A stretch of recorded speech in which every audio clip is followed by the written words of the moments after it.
ददाति शतां शम्भो कैवल्यमपि दुर्लभम् फलानां दण्डकृत्योऽस्मि शङ्करः शन्तनोतु मे। चंद्रमौलेश्वर भगवान शिव के पाद पद्मों में हम सब बारंबार प्रणाम करते हैं।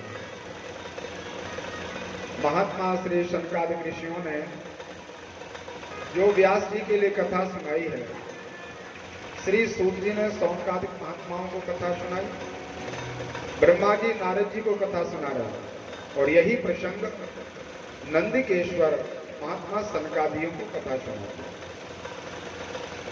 कल की कथा में बड़े भाव से हम सब एकीभूत होकर के शिव और शिवा के दिव्य चरित्र में भगवान शिव और मां पार्वती के विवाह के संस्कार का श्रवण किया। भगवान शिव ने मां पार्वती के साथ विहार किया। देवताओं के विच्छेद करने पर वह परमात्मा का तेज स्खलित हुआ। कुमार कार्तिक का जन्म हुआ।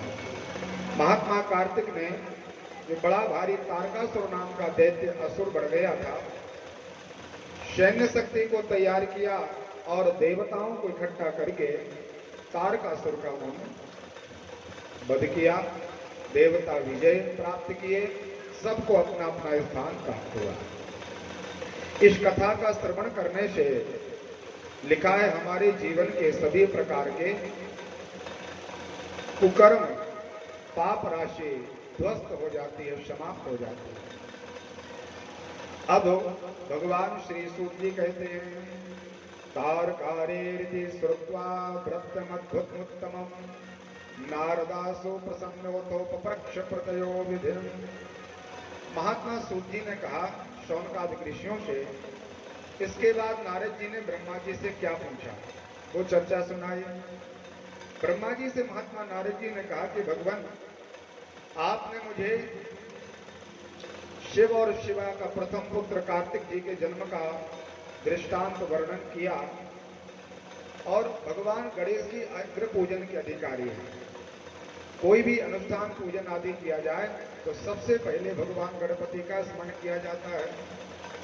तो ये गणेश भगवान का चरित्र आपने मुझे सुनाया नहीं, कृपा करके आप सिद्धि विनायक भगवान का चरित्र सुनाएं कि ऐसा क्या कारण हुआ जो ब्रह्मा विष्णु दुर्गा सभी प्रकार के देवताओं को छोड़कर सबसे पहले उन गणपति का पूजन किया जाता है।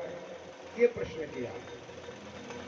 ब्रह्मा जी बड़े प्रसन्न हुए और महात्मा नारद जी से कहा, बेटा कल्प भेदात गणेशस्य औजनी प्रोक्ता विधे परात सनी दृष्टम सरच्चिन्नम संचितम गजमाननम। बहुत सुंदर कथा लिखी हुई है। कल्प भेद, रामायण में लिखा कल्प भेद हरि चरित्र सुहाए। एक एक कल्पों में भगवान अनेक रूप धारण करते हैं। जैसे अभी कलयुग लगा है, 4 युग हैं। कलयुग की आयु है 4,32,000। इतनी बड़ी अवस्था है कलयुग की। और इससे ठीक डबल दोगुना द्वापर है, उससे दोगुना त्रेता, और उससे भी दोगुना सतयुग है। जब ये 4 युग पूरे चले जाते हैं तो एक चतुर्युगी कहलाती है कि एक चतुर्युगी पूर्ण हो गई। और 71 बार जब ये चतुर्युगी निकलती है तब एक मनमंत्र होता है, और 14 मनमंत्र बीत जाते हैं तब एक कल्प होता है। कल्प कितनी बड़ी अवस्था है। तो जब ये कल्प परिवर्तित होते रहते हैं तो प्रत्येक कल्प में भगवान कोई ना कोई रूप धारण करके आते हैं। भगवान शिव, भगवान नारायण, दुर्गा मैया, गणपति और सूर्य, ये अनादि देवता हैं, ये पंच देवता हैं।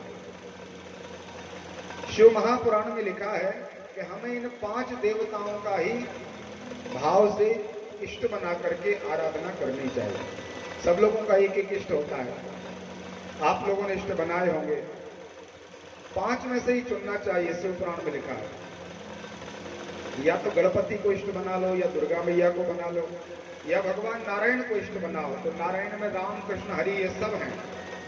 भगवान शिव को बनाओ या हनुमान जी महाराज को बनाओ, तो हनुमान जी साक्षात भगवान रुद्र हैं। इन 5 देवताओं को ही हमें इष्ट के रूप में स्वीकार करना चाहिए। आजकल व्यक्ति जहां थोड़ा सा लाभ दिखाई देता है वहां भागने लगता है। घर के रखे हुए देवताओं को घर से बाहर निकाल देता है बाबाओं के चक्कर में पड़ के।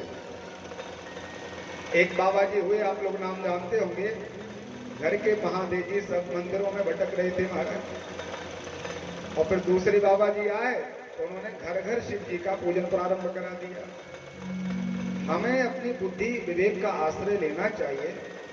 देखिए, दम्भहि निज मत कल्पित प्रगट कीन बहुपंथ, ये कलयुग है। तुलसीदास जी ने लिखा है कि अनेक प्रकार के दंभी पाखंडी लोग होंगे, अपने मन से पंथ बना देंगे। ब्रह्म कुमारी का कई लोग आप लोगों ने नाम सुना होगा, बड़ा सत्संग चलता है। एक सत्यपाल है कि रामपाल है, क्या नाम है, क्या नाम है, रामपाल। और ऐसे कई कितने नाम बताएं आपको। वो सबसे पहले कहते हैं कि ब्रह्मा विष्णु तो कोई है ही नहीं, हमसे बड़ा कोई देवता होता ही नहीं। और यदि हम अपनी भलाई चाहें, उनका तो कुछ नहीं, उनको तो जाना ही है, उनका तो कंफर्म हो गई टिकट कि आपको कहां पर जाना है। लेकिन हम अपनी भलाई चाहें तो हमें ऐसे जगह पर जहां पर नारायण, शिव, हरि, दुर्गा, भगवान गणपति, शिव पुराण, रामायण, महाभारत, गीता, भागवत जी, ऐसे देवताओं का, पुराणों का जहां पर अपमान किया जाए कि ये कुछ भी नहीं है, ये सब पाखंड है, तो हम अपनी भलाई चाहें तो वहां से या तो कान बंद करके चले आए, या समर्थवान है तो उनको टोकें कि ये क्या बोल रहे हो आप। और यदि आप समर्थवान नहीं है तो कम से कम वहां से आप चले जाए। कोई चैनल आप देख रहे हैं, ऐसी कोई चर्चा हो रही तो बंद कर दो। अपनी भलाई चाहते हैं, क्योंकि ये सब पंथ आएंगे और 100-200 साल में चले जाएंगे। आप लोग देखते हो, कोई बहुत बाबा जल्दी से बड़े हो गए और 2-4 साल में ही पता नहीं चला कि वो कहाँ चले गए। लेकिन अनादि परमात्मा है, हजार लाख करोड़ अरब वर्षों पहले परमात्मा थे, आज हैं, वो अनंत काल तक भगवान रहेंगे। इनकी सत्ता में कोई न्यूनता आने वाली नहीं है। कितने भी लोग भगवान की सत्ता को ललकारें कि परमात्मा नहीं होते, भगवान नाम की कोई वस्तु नहीं है, लेकिन ये आएंगे और जाएंगे। हमें बड़ी सावधानी से विवेक का आश्रय लेकर के परमात्मा का आनंद लेना चाहिए। जिन लोगों ने अभी तक इष्ट नहीं बनाया, तो शिवपुराण में लिखा है कि आप स्वतंत्र हैं, ऐसा कोई बंधन नहीं कि आप शिव जी को ही अपना इष्ट बनाइए। इन पंच देवताओं में जिनके प्रति आपकी खूब श्रद्धा हो, आप इष्ट का आश्रय लें। तो अभी तो गणेश भगवान अनादि देवता हैं, इनका एक नाम महागणपति है, इनका कोई जन्म नहीं होता, लिखा है। जैसे भगवान शिव अनादि हैं, भगवान नारायण अनादि हैं, ऐसे ही गणेश भगवान भी अनादि हैं, लेकिन कई कल्पों में अलग अलग रूप से इनका जन्म होता, अवतार लेते हैं। जैसे भगवान नारायण ने 24 अवतार लिए, ऐसे गणेश जी ने 12 अवतार लिए। 12 गणेशों के नाम आप लोगों ने सुने होंगे। तो एक श्वेत कल्प नाम का दिन था। उस समय पर क्या हुआ, भगवान ब्रह्मा जी ने सुनाया। नारद जी से कहा, बेटा नारद, एक बार क्या हुआ, मां पार्वती मैया अपनी जया और विजया नाम की सखियों के साथ स्नान कर रही थी, निमग्न थी। तो जया और विजया ने भगवती मां पार्वती से कहा, देवी जी, एकस्मिन्नेव काले च जया च विजया सखी पार्वत्या च मिलित्वा वै विचारे तत्परा भवत्। मां, अभी तो भगवान के गण हो या आपके गण हो, हैं तो दोनों के। अरे पत्नी और पति में कोई भेद नहीं है। जो शिव जी की संपत्ति और जो शिव जी के सैनिक और सेवक हैं, वो आपके भी हैं। लेकिन मुझे ऐसा लग रहा है कि कोई आपका एक व्यक्तिगत रूप से सेवक होना चाहिए, जो केवल आपकी आज्ञा का पालन करे। उनके नंदी हैं, भृंगी हैं, महात्मा कार्तिक जी भी हो गए, बड़े बड़े, और चंडेश आदि महात्मा भगवान शिव का निरंतर ध्यान करते हैं। आप भी कोई ऐसा गढ़ बना लो। माने का ऐसी कोई बात नहीं, शिव जी के हैं तो हमारे हैं। ये बात हुई और 2-4-10 दिन व्यतीत हो गए। लिखा है शिव महापुराण में, एक बार भगवती मैया गौरी कुंड में स्नान करने के लिए आई हैं गुफा में। केदारनाथ गए होंगे आप लोग, गौरी कुंड का दर्शन हुआ होगा। तो वहां मां पार्वती अपनी सखियों के साथ स्नान कर रही हैं। तथा कदाचन मज्जत्याम पार्वत्यैवे सदा शिवा नंदिम त्वं परिभ्रजानां जगानां ग्रहणांतरम। मैया ने नंदी बाबा को गेट पर खड़ा किया कि नंदी, मैं स्नान कर रही हूं, किसी को प्रवेश नहीं देना। तो नंदी दरवाजे पर बैठे थे, भगवती का स्नान चल रहा था। लेकिन उसी समय भगवान शिव आए और नंदी बाबा ने कहा कि आप हटो, मैं अंदर प्रवेश करना चाहता हूं। तो नंदी बाबा भगवान शंकर के अनन्य भक्त हैं, बड़े भारी आज्ञाकारी हैं। अब अपने स्वामी की आज्ञा हुई तो नंदी बाबा ने मना नहीं किया कि भगवान, माता जी ने कहा कि किसी को प्रवेश नहीं देना, अब स्वामी को क्या मना करें। तो नंदी बाबा मौन रहे, भगवान शिव प्रवेश किए। उसी समय भगवती मैया स्नान में थी। उत्तिष्ठो मज्जति सा वही लज्जिता सुंदरी तथा। बड़ी लज्जा आई माँ को कि देखो, नंदी को मैंने कहा था कि किसी को भी आने नहीं देना, मैं स्नान कर रही हूँ और इन्होंने भगवान शिव को प्रवेश दे दिया। बड़ी लज्जित हुई और वहीं पर बैठी रही, नेत्र नीचे कर लिए। भगवान वापस चले आए। मैया स्नान आदि करके वस्त्र धारण आदि करके आई तो नंदी को डांटने लगी और कहा, नंदी, मैंने तुझे कहा था कि तू किसी को भी इस गुफा में प्रवेश नहीं देना और तूने ऐसे ही प्रवेश दे दिया। बोले मैया क्या करें, एक तरफ माता जी दूसरी तरफ पिताजी। अब वो तो मेरे स्वामी हैं, उनको मना कर दे तो आज्ञा का उल्लंघन हो जाता, वो स्वामी है मेरे, इसलिए मैया मुझे क्षमा करो। अब मैया को वो बात याद आ गई कि जया विजया सखियों ने सही कहा था कि एक आपका व्यक्तिगत कोई सेवक होना चाहिए। तब भगवती मैया 15 दिन तक उस गुफा से बाहर नहीं निकली और मनोयोग से भगवती क्या नहीं कर सकती हैं। जगदम्बा ने अपने शरीर को ही ऐसा रगड़ना प्रारंभ किया और रगड़ते रगड़ते कुछ थोड़ा सा मैल सा निकला, उसको भगवती ऐसा अपने हाथ में लेकर के मलने लग गई। मलते मलते जैसे अपन मिट्टी के गणेश जी बना देते हैं, ऐसे ही उन्होंने एक बेटे का, एक पुरुष की आकृति उसी पदार्थ से निर्मित कर दिया। मैया ने जो उनके तरफ दृष्टिपात किया, देखा, तत्काल भगवान गणेश जी के रूप में परिणित हो गए।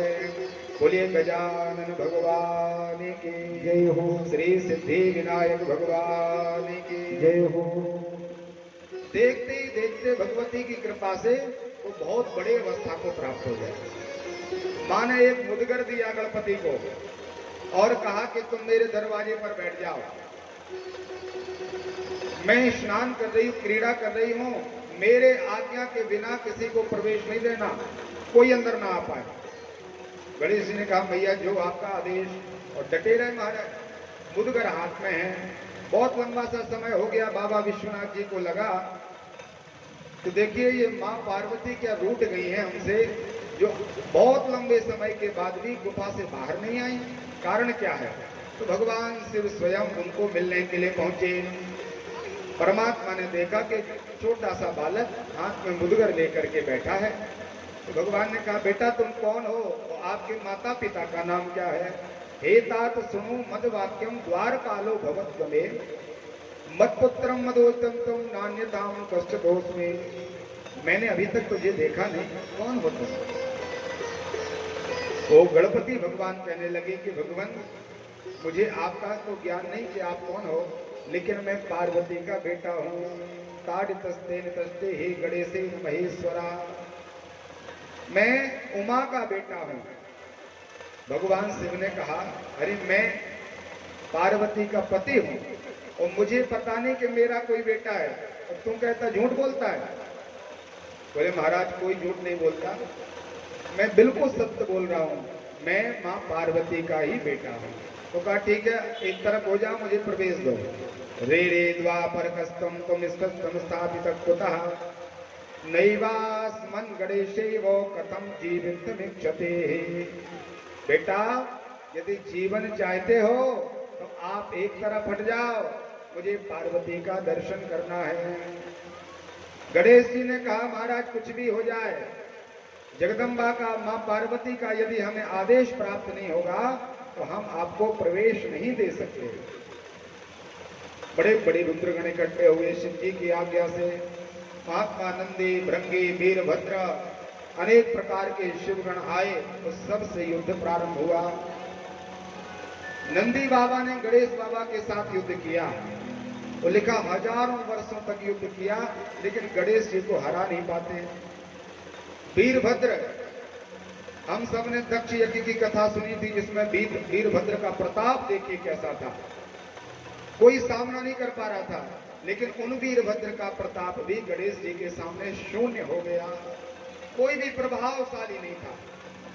सबने भगवान शिव से कहा बाबा अरे ऐसे अनेकों हजारों लाखों वीर देखे लेकिन इस बालक की तरह वीर मैंने किसी का दर्शन नहीं किया।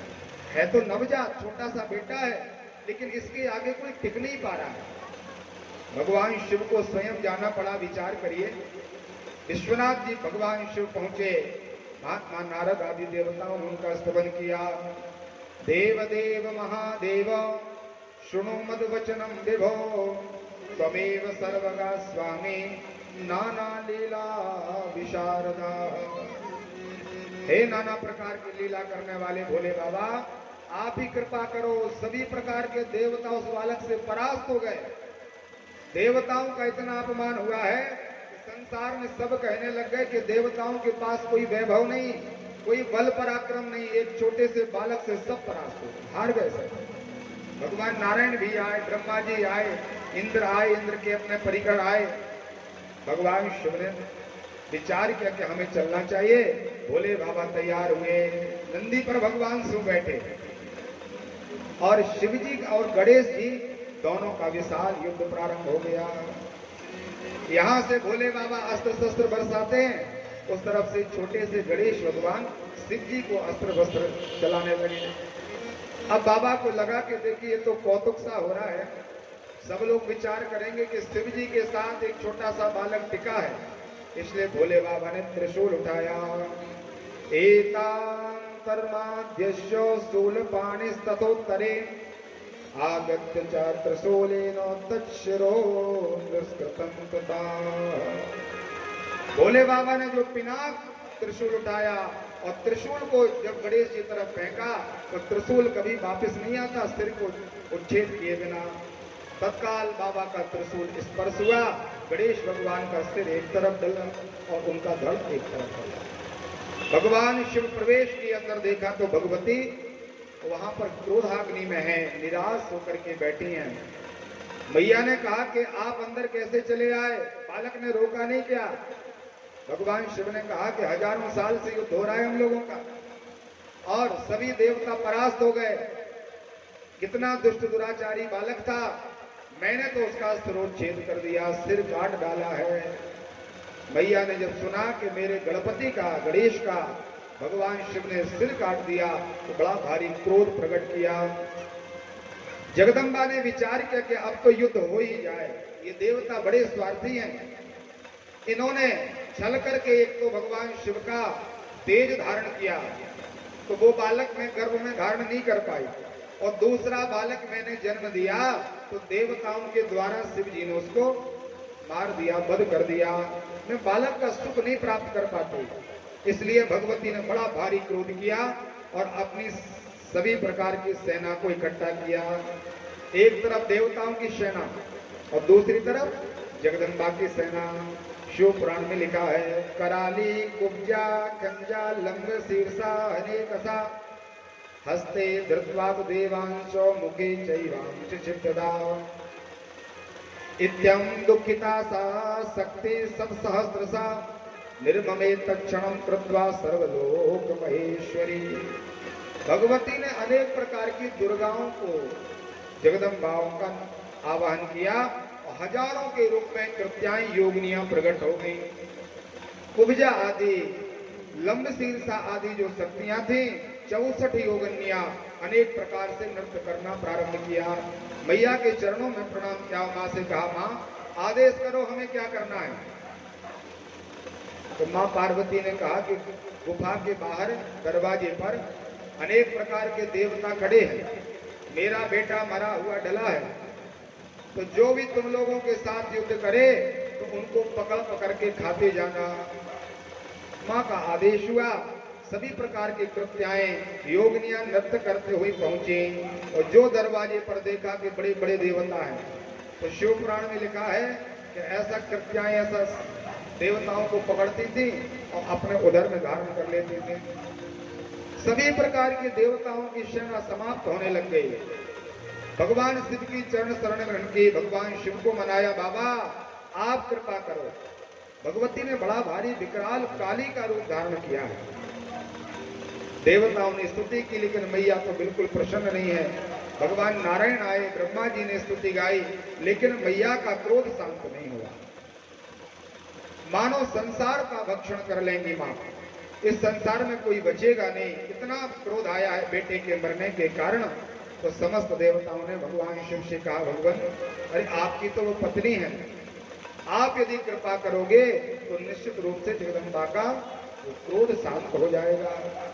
बोले बाबा, जहां माता जी निकलने वाली थी उन्हीं के सामने भगवान शिव लेट जाते हैं। महाकाली के रूप में जगदम्बा आ रही थी दुनिया का भक्षण करने के लिए। तो जो देखा कि मेरे पतिदेव हमारे पैरों के नीचे हैं, तत्काल क्रोध शांत हो गया। मैया को पसीना आ गया कि मैंने बड़ा भारी अपराध कर दिया। मेरी माँ मैना ने और बड़ी बड़ी माताओं ने, पातिव्रत पारायणा देवियों ने कैसी पतिव्रत धर्म की विवेचना हमारे लिए कही थी। आज हमने ये बड़ा भारी अपराध किया। सभी प्रकार का मान मैया का समाप्त हुआ। भोले बाबा का आश्रय प्राप्त हुआ। देवताओं को लगा कि मैया अब शांत हो गई, तो शिव देवता आए और भगवती की स्तुति करने लगे। बड़ा सुंदर स्तवन किया। मैया से कहा, मैया क्षमताम क्षमताम देवी संघारो जायते धुनः। हे माँ क्षमा कर दीजिए, कुपुत्रो जाए तो कुछ दपी कुमाता न भवति। बेटा कुपुत्र हो सकता है, लेकिन माता कभी कुमाता नहीं होती। कितना भी दुष्ट दुराचारी बालक हो, लेकिन माँ के अंदर से केवल यही कामना होती है कि हे भगवान मेरे बेटे की रक्षा करना। इसलिए माँ हम सबको क्षमा करो, आपकी कृपा दृष्टि हमें प्राप्त हो, हमें आप आशीर्वाद प्रदान करो। मैया ने कहा, ऐसे काम नहीं चलेगा। आप लोग बड़े छलिया हो, बड़े बड़े अपराध करके और मेरे हाथ लंबी डंडोती करके, हाथ जोड़ करके मुझे प्रसन्न कर लेते हो और वरदान प्राप्त कर लेते हो। अब काम चलेगा नहीं। तो कहा, मैया आप बता दो क्या करना है। तो शिव देवता एक तरफ खड़े हैं, जगदम्बा और मैया की सेना एक तरफ है।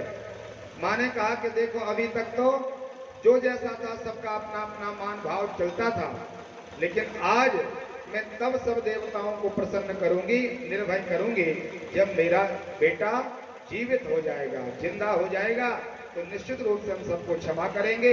इस बेटे का शरीर जिंदा होने के बाद और इसको अग्र पूजन का अधिकार आपको देना पड़ेगा। शर्त रखी मैया ने। देवताओं ने कहा, मां बिल्कुल ऐसा ही होगा।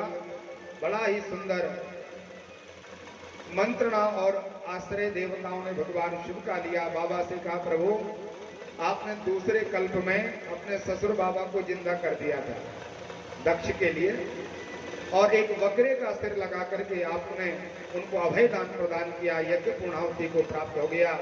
आज पुनः आप कृपा करें, मैया का क्रोध शांत हो जाए, तो इस संसार की रक्षा हो सके। बाबा ने कहा, आप लोग चिंता न करें। प्रथम मिलित तद हस्ती जात वेदो ननंत का। भगवान शिव ने देवताओं को आदेश दिया और कहा, आप लोग जाइए, उत्तर दिशा में जाएं, आपको जो भी प्राप्त हो जाए जल्दी से पकड़ के ले आइए। तो उस समय उनको बकरा मिला था, नवजात। आज देवताओं को एक दांत वाला हाथी प्राप्त हुआ, नवजात, अभी अभी जन्म हुआ है। सब देवता इकट्ठे होकर के उस हाथी को लेकर के आए, भगवान शिव के पास प्रणाम किया। भोले बाबा ने विचार किया कि हमारे बेटा गणेश का सिर इतना धड़ इतना छोटा है और इतने छोटे शरीर में इतना बड़ा सिर लगाएंगे तो ये तो स्वरूप बिगड़ जाएगा। लेकिन अब जल्दी करना है क्योंकि मैया बड़ी क्रोध में है। तो भगवान शिव ने उसी गज का सिर महात्मा गणेश भगवान के धड़ में लगाया और जो परमात्मा ने कृपामयी दृष्टि से देखा तो वह बेटा जिंदा हो गया। और गज का सिर लगने के कारण गणेश जी का नाम गजानन हो गया। बोलिए गजानन भगवान की जय हो। मैया ने देखा कि मेरा बेटा जिंदा हो गया तो बड़ी प्रसन्न हुई और आकर के सबसे पहले पूजन जगदम्बा ने गणेश जी का किया है। अभिषिक्तदा देवे गणाध्यक्षे गजानना देवताओं ने गणेश बाबा को गणाध्यक्ष बनाया, देवताओं का अध्यक्ष बनाया। आज के बाद कोई भी भजन पूजन कोई कार्य किया जाएगा तो सबसे पहले गणपति का पूजन ही होगा। हम कुछ भी करें तो सबसे पहले कहते श्री गणेशाय नमः। निमंत्रण छपवाएं, कोई घर में आयोजन पूजन भजन हो तो सबसे पहले गणपति का आवाहन करते हैं। यात्रा आदि के पहले विचार करते कि भगवान हे गणेश जी कोई विघ्न बाधा ना हो, आप कृपा करें। ऐसा बड़ा सुंदर पूजन होने लगा। बालक को देख करके मैया प्रसन्न है, बड़े भाव से और सावधानी से कथा सुने। लिखा है आननेन तब सिंदूरम दृश्यते संप्रतम नहीं तस्मात् त्वं पूजितो ही सिंदूरेण सदा नरे। उस समय सबने आकर के गणपति के मुखमंडल पर सिंदूर अर्पित किया। गणेश जी के जो कंठ में खून निकल आया था त्रिशूल लगने से, तो लाल लाल रक्त लगा था यहाँ पर। तो देवी जी ने विचार किया कि ये इसका स्वरूप अच्छा नहीं लग रहा है, रक्त है, इसलिए भगवती ने सिंदूर लाई। और मैया ने जैसे हनुमान जी को सिंदूर चढ़ता, ऐसे गणेश जी को पूरे शरीर में सिंदूर लगा दिया। सिंदूरम आननेन देते पूजताम सिंदूरिणी नमो। भगवती ने बड़ा सुंदर पूजन किया। चंदन पुष्प सुगंध दिव्य उत्तम नैवेद्य विधि पूर्वक आरती उतारी, तांबूल गणेश जी को खिलाया, दान आदि देकर के उनको परिक्रमा की। सभी देवताओं से कहा कि आप लोग भी पूजा करो। कई जगह आपने गणेश जी को देखा होगा कि हनुमान जी की तरह ही पूरे शरीर में सिंदूर लगाते हैं। भगवती ने पहले सजाया, पूर्वा अर्पित की और देवताओं से कहा कि सब बारी बारी से आएं और मेरे बेटे की पूजा करें। देवता बड़े धूमधाम के साथ गणपति का पूजन करने लगे। तो मैया को भारी प्रसन्नता हुई कि देखो कुछ भी हो, देवताओं ने जो भी किया ठीक है, लेकिन आज मेरा बेटा अभी इतना छोटा है और लाखों करोड़ों वर्षों के जो देवता हैं वो सब इसके चरणों में डले हैं, इसको दंडोती कर रहे, इसको प्रणाम कर रहे। तो मैया बड़ी प्रसन्न हुई। जिस दिन ये पूजन प्रारंभ हुआ था, जिस दिन महात्मा गणेश के सिर पर हाथी का सिर लगा हुआ है, वो दिन भाद्रपद, भादों का महीना था और कृष्ण पक्ष की चौथ थी, शुक्ल पक्ष नहीं है। हम सबको क्या पता है कि जब गणेश जी बैठते हैं तब गणेश जी का ही जन्म हुआ है, लेकिन शिव महापुराण में लिखा है कि लागत भादों की जन्माष्टमी के पहले जो चतुर्थी आती है उस दिन बड़ा सुंदर मंगलकारी समय था। बुधवार का दिन है, चौथ है। इस दिन भगवान शिव की कृपा को प्राप्त करके महात्मा चंद्रमा के उदय के काल में, शाम का समय है, चंद्रमा भी उदय हो रहे हैं। उसी समय गणेश भगवान का प्रदोष वेला में पूजन हो रहा है। चतुर्थ्याम तो समुत्पन्ने भाद्रे मासे गणेश्वरः आस्ते चा तथा पक्षे चंद्रोदय शुभे नमः। चंद्रोदय के समय पूजन हुआ। समस्त देवताओं ने आकर के बड़ा सुंदर इनका पूजन अर्चन किया। माँ ने कहा आज सब लोग व्रत रखेंगे, कोई भोजन नहीं करेगा। तस्मात् तद्दिनमारभ्य तस्मात् देवतिथो मुदा व्रतम कार्यम विशेषेण सर्व सिद्धि शुभो भवे।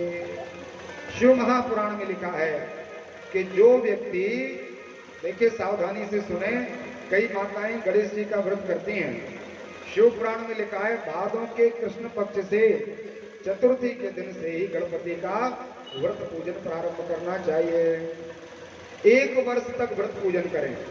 रोज भगवान गणेश जी की या तो मिट्टी के गणपति बनाए या गोबर के गणेश बनाए, ऐसा शिव पुराण में लिखा है।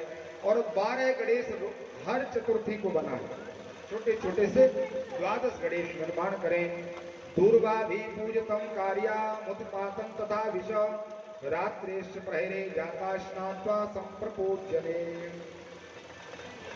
प्रातः काल उठ करके ब्रह्म मुहूर्त में उठें, भगवान का ध्यान करें, स्नान पूजन आदि करके संकल्प करें, दिन भर व्रत रखें, प्रातः काल भी पूजन करें।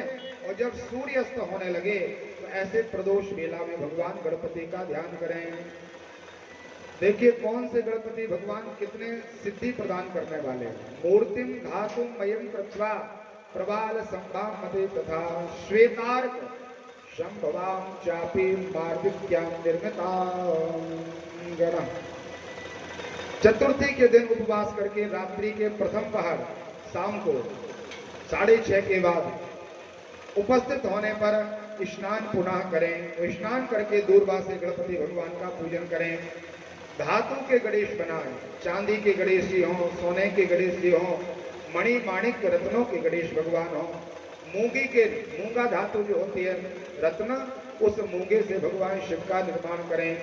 या आप श्वेत आर्क, सफेद अकौआ जो होता है, कई लोग बनाते उसके जड़ का, वो भी बहुत महत्वपूर्ण भगवान गणपति हैं, बहुत जल्दी सिद्धि प्रदान करने वाले हैं।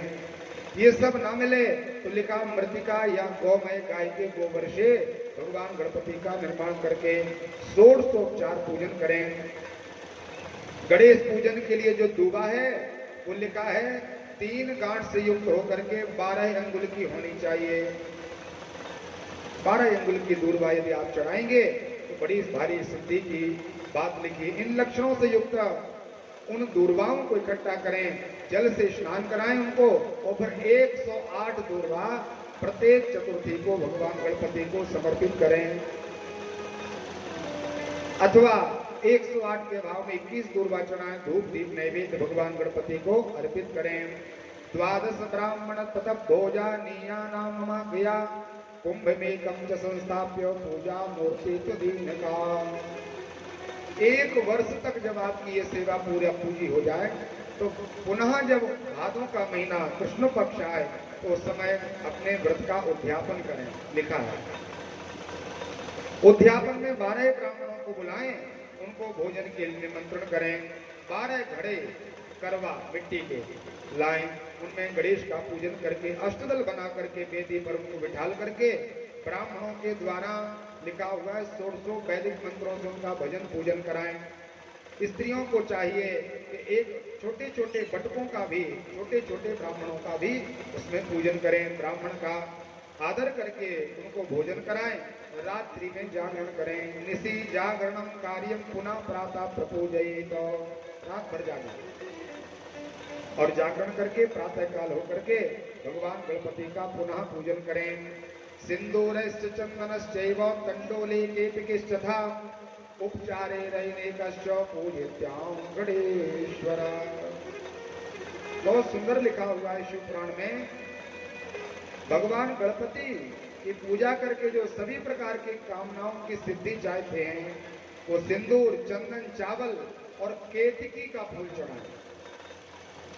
दूसरे दिन में शिव पुराण की कथा में हमने सुना था कि केवड़े के फूल के लिए शिव जी ने श्राप दे दिया था कि तेरा कोई पूजन नहीं होगा और तुझे मैं स्वीकार नहीं करूंगा। लेकिन यहाँ लिखा हुआ है कि गणेश जी को वो प्रिय है। भगवान गणेश को ही केतकी का फूल चढ़ता है। प्रसन्न भाव से उसका पूजन करें, पुष्प चढ़ाएं। स्त्रियों को चाहिए कि बड़े अभ्युदय के कारण महात्मा गणपति के लिए गीत वाद्य नृत्य आदि करके उनको प्रसन्न किया जाए। इस प्रकार से अप्सराएं नृत्य करने लगी। देवताओं ने भगवान गणेश जी की आराधना की। आइए हम सब मिलकर के भगवान गणपति का भजन करें और प्रभु से प्रार्थना करें कि भगवान हम सभी के विघ्नों का, कष्टों का दमन करके हमें सकल सिद्धि प्रदान करें।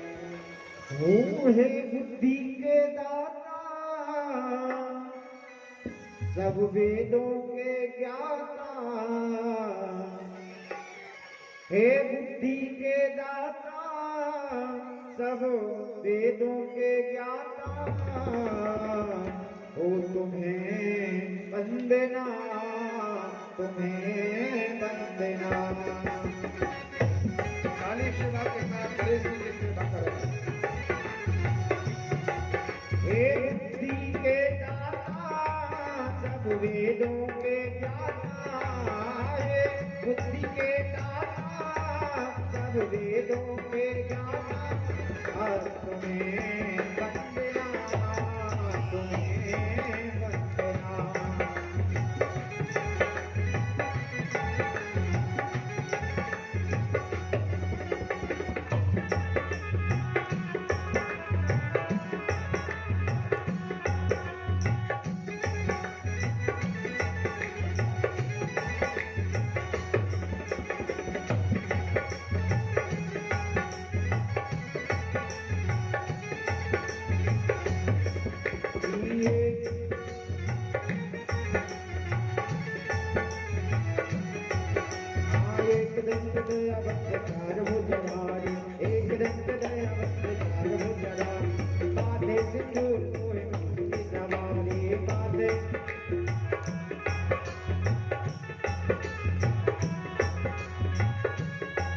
ओ मैया तुम्हें बुलाए कह कह के लालना ओ मैया तुम्हें बुलाए कह कह के लालना तुम्हें वंदना तुम्हें वंदना ओ तुम्हें वंदना तुम्हें वंदना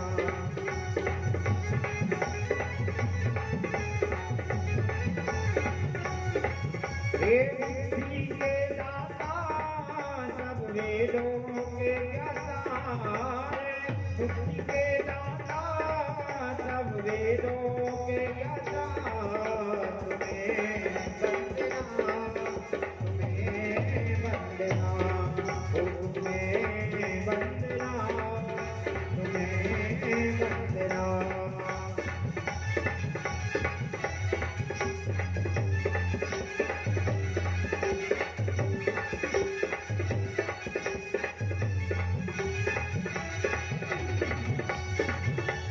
पान चढ़ फूल चढ़ और चढ़ मेवा पान चढ़ फूल चढ़ और चढ़ मेवा चढ़वन के भोग लगे कर सेवा चढ़वन के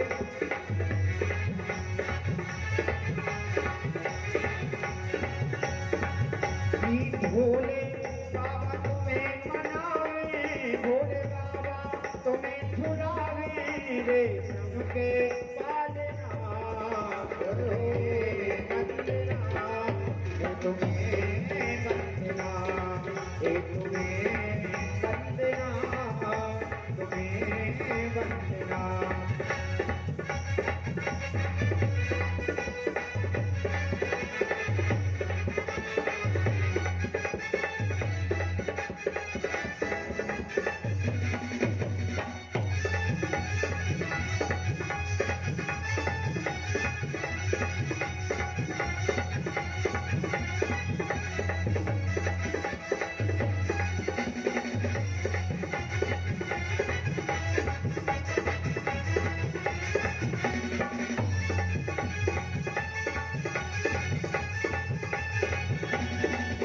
अंधन को आंख देत घोड़न को माया आजन को पत्र देत चरण को माया अंधन को आंख देत घोड़न को माया आजन को पत्र देत निर्धन को माया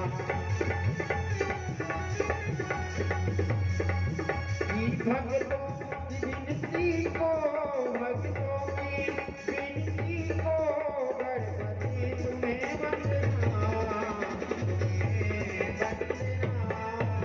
तुम्हें वंदना ओ तुम्हें वंदना तुम्हें वंदना